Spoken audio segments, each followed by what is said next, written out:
So hello everyone. आज मैं आप सबको इस वीडियो में मैं आईपी यूनिवर्सिटी से हूँ। पहले तो मैं अपना इंट्रोडक्शन दे दूँ। मैं आईपी यूनिवर्सिटी से हूँ और मैं अभी फर्स्ट ईयर में हूँ। तो मैंने मतलब कि मैं जो जो चीज़ सीख रहा हूँ ना, मेरे को जो जो दिक्कत आ रही है, मैं सोचता हूँ कि शायद वो दिक्कत किसी और को भी आती हो। तो मैं उसका सॉल्यूशन ट्राई करूँगा ताकि आपको समझने में इजी हो और उस कंसेप्ट को आप अप्लाई कर सकें। तो ये क्वेश्चन है, ये हमारा मैथ्स में यूज़ होता है, ट्रांसमिशन में होता है, जब हम रो और कॉलम ट्रांसमिशन लगाते हैं।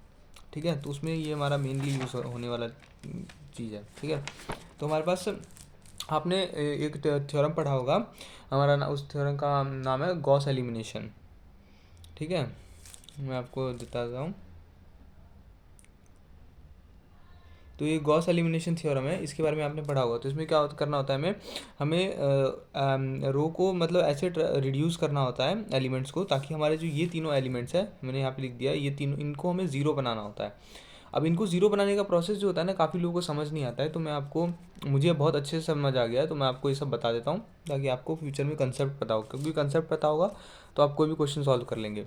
तो इनको ज़ीरो बनाना होता है। तो हमें क्या करेंगे, मैंने उस चीज़ को यहाँ पे लिख भी दिया है आपके पढ़ने के लिए, अगर किसी को याद करना हो तो ऐसे यहाँ पे लिख सकता है। ठीक है, तो हम क्या करेंगे कि ये जो टू लिखा है हमें इसको ज़ीरो बनाने के लिए और इसको वन को ज़ीरो बनाने के लिए हम फर्स्ट रो का इस्तेमाल करते हैं। ये फर्स्ट रो जो है, अब वैसे हम ये जो मैट्रिक्स है इसको कहते हैं ऑग्यूमेंटेड मैट्रिक्स कहते हैं इसको। जब हम जो क्या बोलते हैं, जो हमारे मैट्रिक्स के एलिमेंट्स है और जब हमारे जो इज इक्वल टू के इस तरफ जो होते हैं, उनको हम जब साथ में लिखते हैं। तो ये मैं आपको फर्दर एक वीडियो बनाऊंगा जिसमें आपको मैं पूरा गॉस एलिमिनेशन थ्योरम जो है, ये पूरा थ्योरम मैं आपको पूरा समझाऊंगा।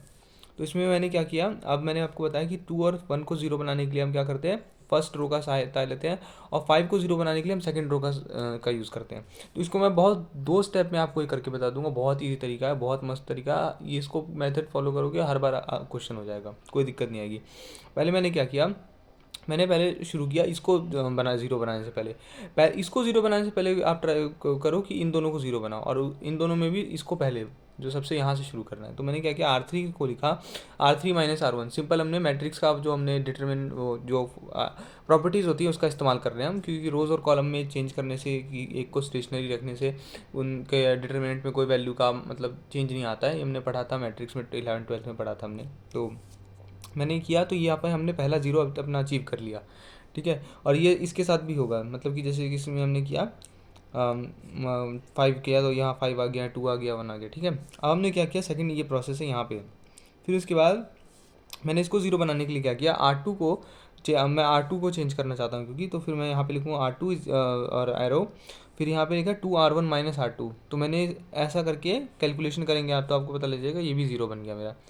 उसके बाद क्या किया मैंने, बस ये आखिरी स्टेप है, इसमें मैंने डायरेक्ट क्या किया, R3 रो में चेंज करने के लिए मैंने R2 माइनस R3 कर दिया, मेरा ये भी ज़ीरो बन गया। सिंपल, ये मेरा ज़ीरो बन गया। तो जैसे ये ज़ीरो बना तो क्या हुआ, क्योंकि मेरे पास इक्वेशन जो थी वो मेरे पास कुछ ऐसे इस प्रकार की थी। यहाँ पे मेरे पास था तो इससे क्या हुआ कि मेरे पास अब जो ये आ गया 9 है, 9 मान लीजिए ये मेरे पास, क्योंकि इक्वेशन ऐसे थे कुछ, x1 plus 3x2 plus 2x3 is equal to 5, क्योंकि हम ऐसे ही लिखते हैं ना, हमारे तीन इक्वेशन मिली होती है इस गॉस एलिमिनेशन वाले में हमें ऐसे इक्वेशन तीन मिली होती है। तो ये पहली इक्वेशन है मेरी। दूसरी इक्वेशन थी 2x1 plus 4x2 minus 6x3 is equal to -4 था, ये मेरी सेकेंड इक्वेशन थी। और जो मेरी तीसरी इक्वेशन है वो है x1 plus 5x2 plus 3x3 is equal to 10, ये मेरी थर्ड इक्वेशन थी। तो मैंने इसको एलिमिनेट करके क्या किया, ये इस मेथड का ये वो इसीलिए यूज़फुल होता है। अब एलिमिनेट करके मैंने इसको इस फॉर्म में ला दिया। अब क्या लिखूंगा मैं कि 9x3 इज इक्वल टू 9 हो जाएगा। तो x3 की वैल्यू क्या आ गई हमारे पास, 1 आ गई। ठीक है, तो अब ये बहुत आसान हो गया। अब हमारे पास क्या है कि 2x2 plus 10x3 is equal to 14 है। अब x3 की वैल्यू हमें पता ही है 1 है, तो 2x2 इज इक्वल टू क्या हो जाएगा हमारे पास, आ जाएगा 4 आ जाएगा। तो x2 की वैल्यू क्या आ जाएगी हमारे पास, 2 आ जाएगी। ऐसे करके हम x1 की वैल्यू निकाल लेंगे इजीली। तो thank you very much for watching my video.